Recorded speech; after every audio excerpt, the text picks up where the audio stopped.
Washington State Penitentiary, Walla Walla, home to rapists, robbers, and murderers. Life inside these fences is bad enough. Anything could happen in here. But imagine spending 25 years behind bars for a crime you didn't even commit. That, Tyler Gassman says, is the fate that awaits him. I never committed any of these crimes. I said, I don't even know the kid that's telling on me. I don't even know what he looks like. I don't know anything about none of this.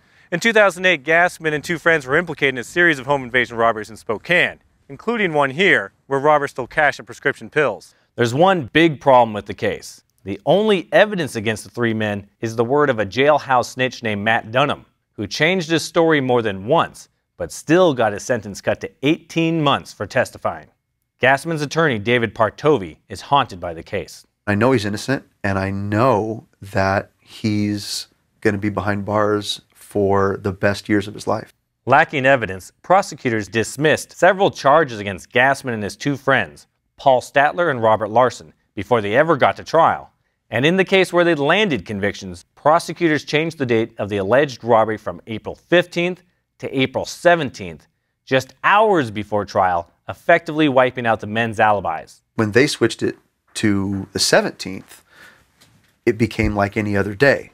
Yeah, I think we were home doing this, but I don't have any reason to specifically recall that. The judge surprised both sides by fining prosecutors $8,000 while still allowing the case to go forward.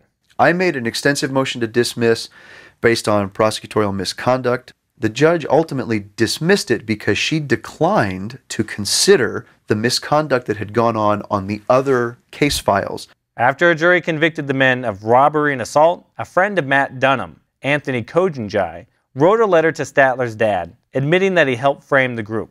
I wrote him and I was just like, man, I feel hella bad because, they had nothing to do with this. Kojenjai is now in Walla Walla, serving 14 years.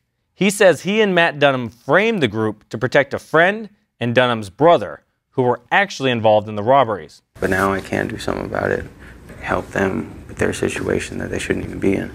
Judge Michael Price, however, said Kojenjai's confession wasn't enough to warrant a new trial.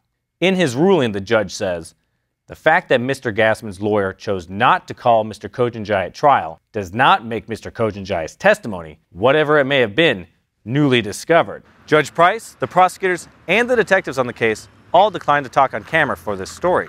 Matt Dunham, meanwhile, refused to answer questions, but said the men he accused were not innocent. Gassman and the others are appealing the conviction, hoping to prove their innocence. In the meantime, Gassman is here, in Walla Walla, living among the state's worst criminals.